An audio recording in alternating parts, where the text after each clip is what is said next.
Welcome to Salim समी channel. मैं हूं आपका एस्ट्रोलॉजर सलीम समी। अस्सलाम वालेकुम।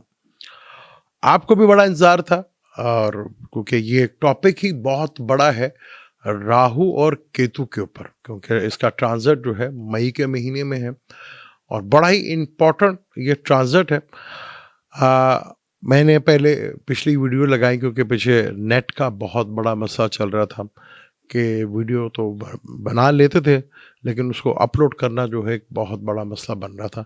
तो कुछ पिछली वीडियो से ही आपको मैंने जो राहु और केतु की थी उसके ऊपर आपको मैंने दी, क्योंकि ये टॉपिक ही बहुत बड़ा है और क्योंकि हमारी क्लासेस भी फरवरी में शुरू होनी थी, वो सिर्फ नेट की वजह से हमने डिले कर दिया।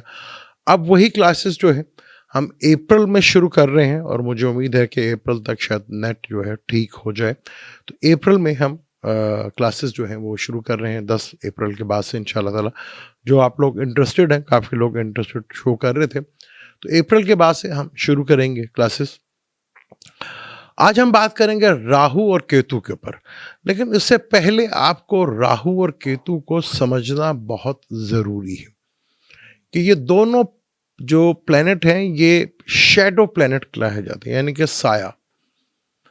राहु और केतु का जो अपना घर कहा जाता है, क्योंकि केतु का जो घर है वो मार्स का भी घर है, स्कॉर्पियो वो केतु का भी घर कहलाता है। और राहु का एक्वेरियस, क्योंकि राहु भी, इन दोनों ज़ोडिक साइन को बहुत ज़्यादा स्ट्रॉन्ग माना गया, दो प्लैनेट्स के मालिक माने जाते हैं।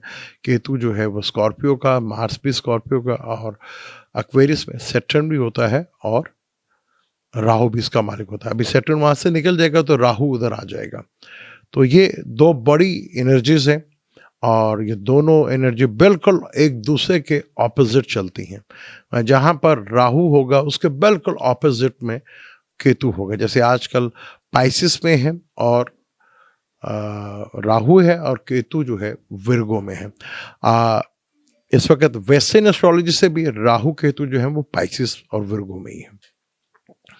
तो मई तक ये दोनों प्लैनेट्स निकल जाएंगे। राहु हमारी डिजायर, जो हमारी डिजायर होती है उसको शो करता है, और केतु हमें डिटैच करता है उन सारी डिजायर से, उन सारी चीजों से।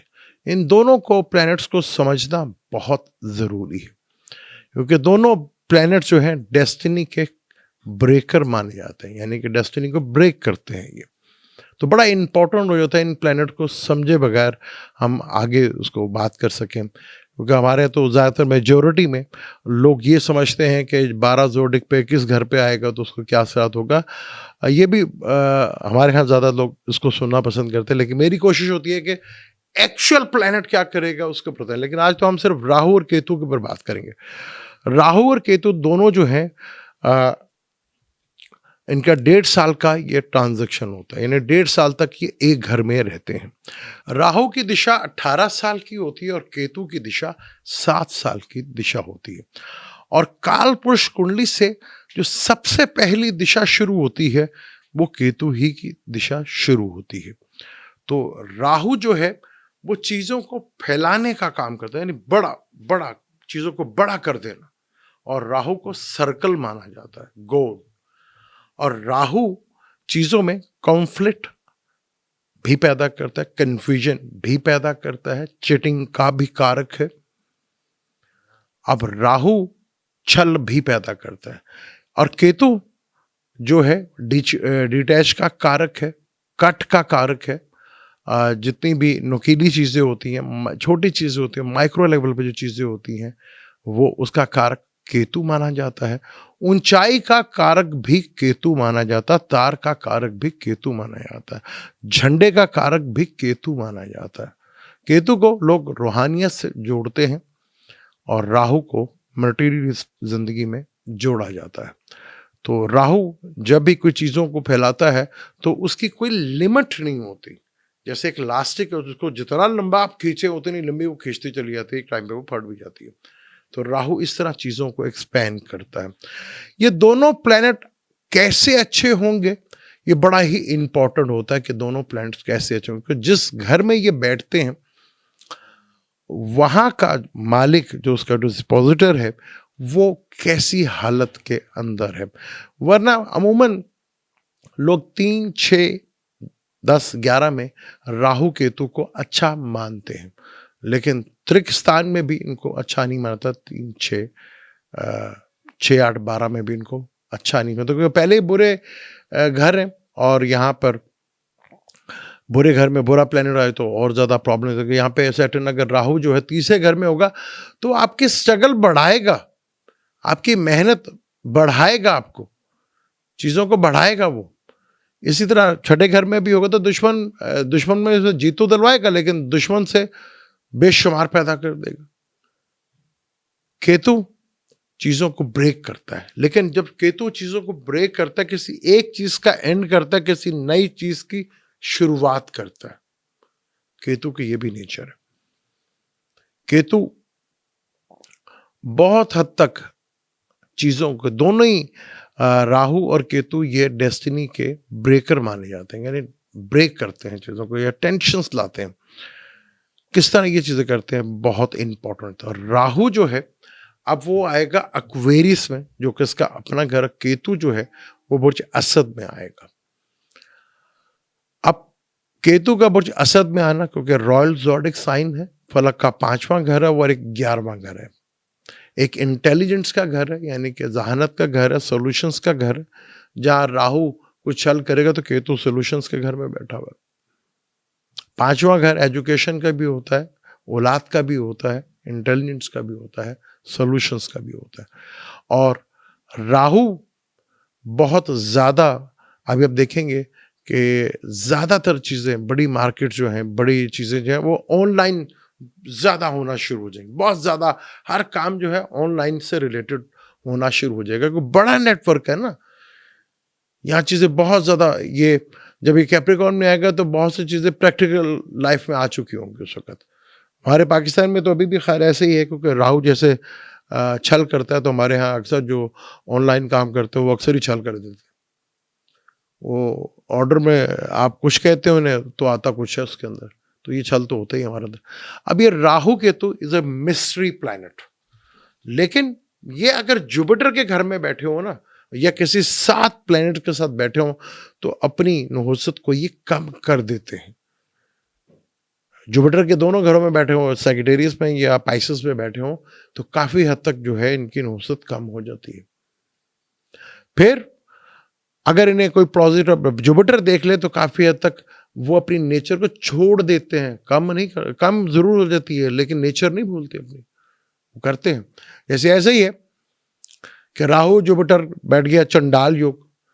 किसी शैतान को आप मदरसे में भेज दें और वो मौलवी बनेगा, फिर वो मौलवी कैसा होगा वो आपको पता है, फिर वो चंडाल ही होगा, क्योंकि वो जाएगा तो सही, कुछ सुधार तो उसके अंदर आएगा, लेकिन अपना वो चंडालपना कैसे छोड़ देगा। हमारे यहाँ पाकिस्तान में तो ऐसे बेशुमार। तो यहाँ राहु जो है पाकिस्तान के भी 11वें घर में आ रहा है। तो ये आपका राहु बाय बर्थ चार्ट में कैसा है, और वो किन किन प्लैनेट के साथ युति बना रहा है। केतु कैसा है आपके चार्ट में, वो किन किन प्लैनेट के साथ युति बना रहा है, क्योंकि ये डेस्टिनी ब्रेकर हैं दोनों। अब हमारे यहां समझते हैं कि जी ये राहु केतु उल्टा चलते हैं, इस तरह चलेंगे ये क्लॉकवाइज। तो इनकी जो एक्वेरियस में बैठा हुआ है राहु, तो उसकी जो पहली ट्राइंग बनेगी ना, उसकी पहली ट्राइंग, 5वीं ट्राइंग जो बनेगी वो बनेगी लिब्रा में, और 9th ट्राइंग बनेगी उसकी जमनाई के अंदर। तो यहां बैठे हुए प्लैनेट्स डिसाइड करेंगे कि आपका क्या काम है, वरना ये डेस्टिनी ब्रेकर है दोनों। केतु जो है ल्यू में बैठा हुआ है, तो उसकी जो पहली ट्राइंग बनेगी वो एरिस बनेगी, दूसरी ट्राइंग उसकी सैजिटेरियस बनेगी। अब यहां पर आपके किस घरों में आया है, किस ज़ोडिक साइन के साथ राशि में आया है, एक तो घर है ना, चौथा घर है, 5वां घर है, 6ठा घर है, फिर किस ज़ोडिक साइन में आया, ये दोनों चीजें बहुत ज्यादा मैटर करेंगे। फिर जो जिस घर में या जिस राशि में ये बैठे होंगे उसका मालिक बहुत ही इंपॉर्टेंट होगा। उसका मालिक जितना स्ट्रांग होगा, राहु केतु के आपको बहुत ज्यादा असर मिलेंगे। तो ये चीज बड़ी जबरदस्त होगी। यहाँ पर राहु जो है वो चीजों को बहुत हद तक जो है फैलाता है, चिटिंग का कारक भी है, साथ मून इन्वॉल्व हो जाए तो फिर चिटिंग कंफर्म हो जाती है, क्योंकि मून भी तो डेस्टिनी कारक है ना, मार्स भी डेस्टिनी कारक है। जब मार्स और राहु बैठते हैं तो अंगारक योग बनाते हैं। इनको किस तरह अपनी लाइफ में हम यूज करते हैं, या अपनी किस तरह अपनी लाइफ में इसका काम करना है या अडॉप्ट करना है, क्या करना है, ये बड़ा इंपॉर्टेंट हो जाता है। तो राहु केतु दोनों मिस्ट्री से भरे प्लेनेट है। राहु अब जब एक्वेरियस में आएगा तो ये बहुत, अब आप देख लीजिए जिनके पाइसिस में आया होगा ना, तो पाइसिस की जो ट्राइंग बनती है स्कॉर्पियो और वहां पर कैंसर, ये यहां पे जो जो प्लेनेट बैठे होंगे वो चीजें आपके साथ, क्योंकि मार्स है, मार्स को कॉन्फ्लिक्ट का कारक, लिटिगेशन का कारक, हेल्थ का कारक, लड़ाई झगड़े का कारक तो हुआ होगा ना जिनके बैठा हुआ होगा। वीनस तो फॉरेन से कहीं ना कहीं पैसा आया होगा ना, फॉरेन इन्वॉल्वमेंट होगी ना, फॉरेन जाना होगा। सैटर्न के साथ होगा तो वर्क प्लेस में बाहर जाना पड़ेगा या ऑनलाइन काम करना पड़ेगा, या इस तरह होगा। किसी का प्लस राहु और मून इकट्ठा है बाय बर्थ चार्ट में, तो जब इकट्ठे हैं तो सैटर्न भी बैठा है, यानी कर्म के लिए किसी दरिया को छोड़कर समुद्र के करीब गए होंगे ना, सक्सेस मिली होगी फिर आपको, ऐसे दिखाता है। तो केतु बड़ा ही इंटरेस्टिंग प्लेनेट है। केतु के पास धड़ है, सर नहीं है। तो केतु सोचता बहुत कम है, क्योंकि सोचने की उसके अंदर एबिलिटी नहीं है। राहु सिर्फ सोचता है, करने के लिए उसके पास जिस्म नहीं है।